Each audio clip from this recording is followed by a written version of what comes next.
Hello friends, most of the people have maths phobia. It's all because of lackness of basics. So today we will start from very basic topic of mathematics, set theory. It is the backbone of mathematics. Let's learn set theory. Set. We usually heard the word set in our daily life like set of glasses, set of cups, set of books, etc. Now we will see what a set in math. For this we define two basic terms. First one is object and second is well-defined collection. Object. In math, everything whether living or non-living is an object. Like trees, human beings, pen, pencil, marker, etc.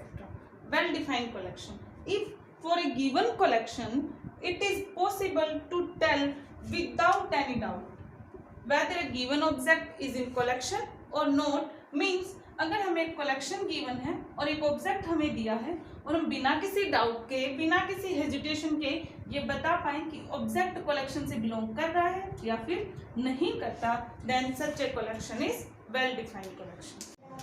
For example, collection of all maths book. अब हम check करते हैं क्या ये collection well defined है या फिर नहीं है. देखो हमारी कलेक्शन में क्या है, ऑल मैथ्स बुक. अब अगर हमसे कोई पूछे क्या ये एसएस बुक कलेक्शन में है या फिर नहीं है, तो बिना किसी डाउट के हमारा आंसर क्या होगा, नो. फिर अगर हमसे कोई पूछे क्या +1 NCERT book NCERT math book collection में है या फिर नहीं है, तो हमारा आंसर क्या होगा, यस. क्योंकि हमारी कलेक्शन में तो सारी की सारी मैथ्स की बुक है, तो +1 की एनसीईआरटी मैथ बुक भी जरूर होगी. तो हमारे पास क्या होगा कि बिना किसी डाउट के गिवन ऑब्जेक्ट के लिए हम ये इजीली आंसर कर पा रहे हैं कि ऑब्जेक्ट कलेक्शन में है या फिर नहीं है. मीन्स ये कलेक्शन कैसी है, well defined collection.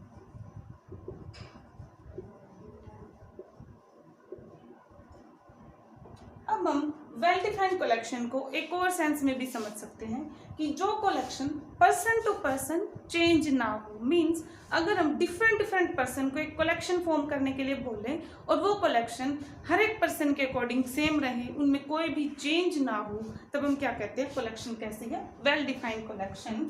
For example, collection of all natural number less than 9. अब देखो आप नेचुरल नंबर लेस देन 9, अब ये कलेक्शन आप चाहे 100% को बनाने के लिए दे दो, 1000% को बनाने के लिए दे दो, तो क्या होगा, सभी के लिए कलेक्शन सेम होगी. उन सभी की कलेक्शन में क्या कौन कौन से एलिमेंट आएंगे, 1 2 3 4 5 6 7 8. मीन्स ये कलेक्शन पर्सन टू पर्सन कभी भी चेंज नहीं होगी. तो ये कलेक्शन कैसी है, वेल डिफाइंड कलेक्शन. अब हम एक एग्जांपल लेते हैं जो कलेक्शन वेल डिफाइंड नहीं है.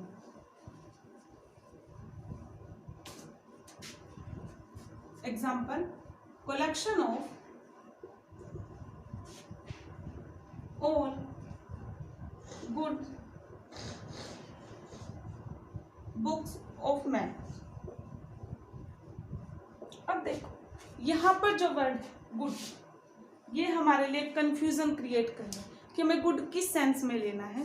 क्योंकि बुक्स में क्या है, कोई बुक किसी बुक में एक्सप्लेनेशन ज़्यादा अच्छी होती है, किसी में क्वेश्चंस काफ़ी ज़्यादा लेवल्ड होते हैं.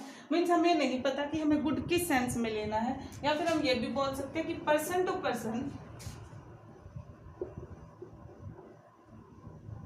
ये कलेक्शन क्या होगी, चेंज होगी. क्योंकि हर एक पर्सन के डिफरेंट ओपिनियन होंगे कि गुड, किसी को गुड बुक जिसमें एक्सप्लेनेशन ज़्यादा अच्छी हो वो अच्छी बुक्स लगती है, किसी में क्वेश्चंस ज़्यादा लेवल्ड होते हैं उसके लिए वो बुक ज़्यादा अच्छी होती है. तो ये कलेक्शन क्या होगी, पर्सन टू पर्सन चेंज हो रही है. तो हमारे पास ये कलेक्शन वेल डिफाइंड कलेक्शन नहीं. Now we are able to define set. Set any well defined collection of objects means कोई भी कलेक्शन ऑब्जेक्ट की जो क्या हो वेल डिफाइंड, वो क्या फॉर्म करेगी, सेट फॉर्म करेगी। अब जैसे कि हमने लास्ट एग्जांपल किया था कि collection of all good books of math, वो कलेक्शन कैसी है, वेल डिफाइंड नहीं है, मीन्स वो सेट फॉर्म नहीं करेगी।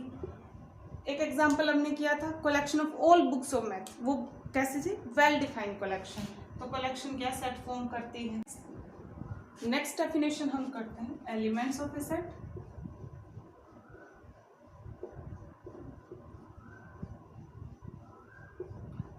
या फिर हम कह सकते हैं members of A set.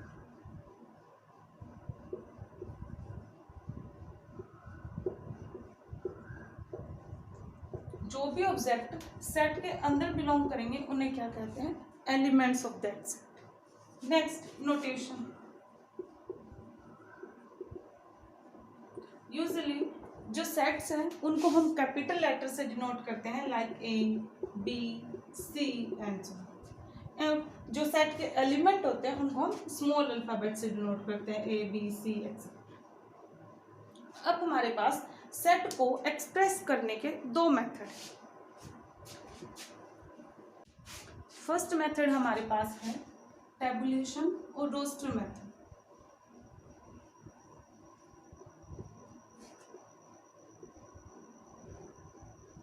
Roster method. Second हमारे पास है set builder form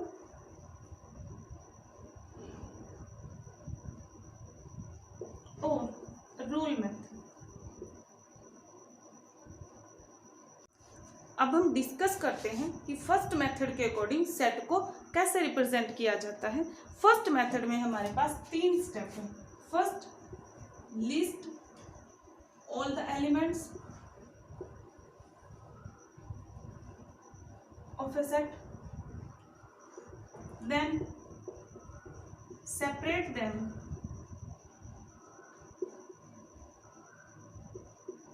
by commas,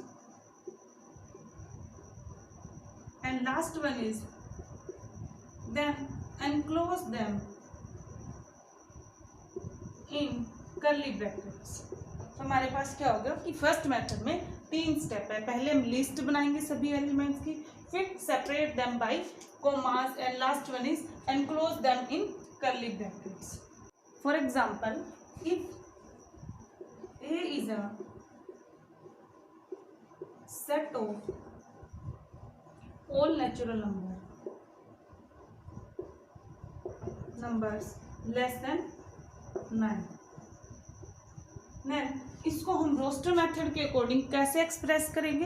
पहला स्टेप क्या है, जितने भी एलिमेंट्स हैं उनकी लिस्ट बनाएंगे। तो कितने एलिमेंट, 1 2 3 4 5 6 7 8। सेकंड स्टेप क्या कहता है, इन सभी को कॉमा से सेपरेट करेंगे, यानी कि कॉमा से हमने इनको सेपरेट कर दिया। और थर्ड स्टेप क्या कहता है कि बाद में इनको क्या करेंगे, कर्ली ब्रैकेट के अंदर क्लोज कर देंगे। तो ये क्या होगी, हमारी रोस्टर मेथड के अकॉर्डिंग सेट की रिप्रेजेंटेशन हो गई। अब हम डिस्कस करते हैं second method, set builder form और आल्सो से रूल मेथड। इस मेथड में क्या करते हैं, हम लिस्ट बनाने की बजाय हम सेट को एक स्पेशल प्रॉपर्टी की हेल्प से रिप्रेजेंट करने की कोशिश करते हैं कि ऐसे लिखते हैं कि सेट में हमारे वो सारे एलिमेंट आएंगे सच दैट, ये सिंबल किसका होता है, such that x satisfy the property px। Means हम लिस्ट बनाने की बजाय सेट को कैसे रिप्रेजेंट करते हैं कि कोई एक स्पेशल प्रॉपर्टी जो सारे के सारे एलिमेंट सेटिस्फाई करते हैं। अभी हमने एग्जांपल किया था, क्या था कि ए क्या था, set of all natural numbers less than 9। इसको हम सेट बिल्डर फॉर्म के अकॉर्डिंग कैसे रिप्रेजेंट करेंगे कि ए में हमारे वो एक्स आएंगे such that x is a natural number less than 9। सभी एलिमेंट की यही प्रॉपर्टी है। तो क्या होगा आपके पास x such that x is a natural number less than 9। अब सेट बिल्डर फॉर्म लिखने के हम अलग अलग मेथड कर सकते हैं। यहाँ पर हमने क्या लिखा, x such that x is a natural number less than 9। इसी को हम कैसे लिख सकते हैं, x such that x belongs to natural number and x less than 9। अब क्या लिख सकते हैं इसको, x such that x is a natural number and x is less than equal to 8। यानी कि हमारे पास सेट बिल्डर फॉर्म में हम क्या लिख रहे हैं, प्रॉपर्टी लिख रहे हैं और उस प्रॉपर्टी को लिखने के हमारे पास अलग अलग वे हैं। तो सेट बिल्डर फॉर्म में जो सेट की रिप्रेजेंटेशन है वो यूनिक होना जरूरी नहीं है, वो प्रॉपर्टी पर डिपेंड करेगा कि हम उस प्रॉपर्टी को किस तरीके से डिफाइन कर रहे हैं। जैसे इस एग्जाम्पल में हमने 3 तरीकों से कर लिया, इससे एक ही सेट है जिसकी हमने 3 सेट बिल्डर फॉर्म की है। अब हम कुछ क्वेश्चंस डिस्कस करते हैं जो बेसिकली जब हम फर्स्ट टाइम सेट थ्योरी पढ़ते हैं तो हमारे माइंड में आते हैं। फर्स्ट क्वेश्चन, हम 2 सेट कंसीडर करते हैं, ए 1 2 3, और सेकंड सेट हमने कंसीडर किया 1 3 2। अब हम ये चेक करते हैं क्या ये दोनों सेट सेम है या फिर ये दोनों सेट डिफरेंट है। ये चेक करने का मतलब क्या है, देखो इन सेट में बस थोड़ा सा डिफरेंस है। यहाँ पर 2 कौन सी पोजीशन पे, सेकंड पोजीशन पे है, और यहाँ पर 2 कौन सी पोजीशन पे है, थर्ड पोजीशन पे है। मींस हमें क्या चेक करना है कि सेट के अंदर ऑर्डर मैटर करता है या फिर नहीं करता। अब देखो जब हमने सेट की डेफिनेशन की थी तो क्या थी, any well defined collection of object.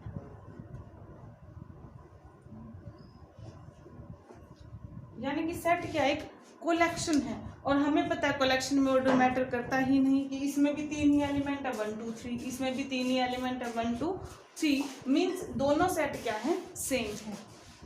तो इसका मतलब क्या, ए और बी आपस में इक्वल है।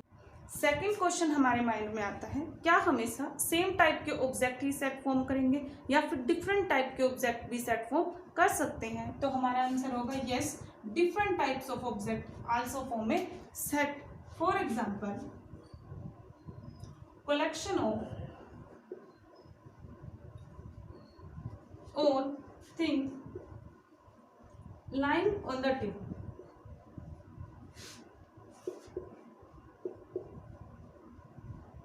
क्लियरली ये कलेक्शन कैसी है, वेल डिफाइंड कलेक्शन है। मीन्स ये कलेक्शन सेट फॉर्म करती है।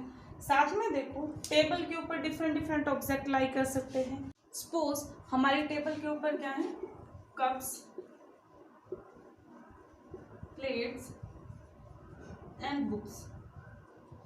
देन हमारे सेट के अंदर कौन कौन से एलिमेंट आएंगे, कप्स, बुक्स एंड प्लेट्स। अब देखो सेट के अंदर क्या है, different type of object, different type of object means different type of object also form a set.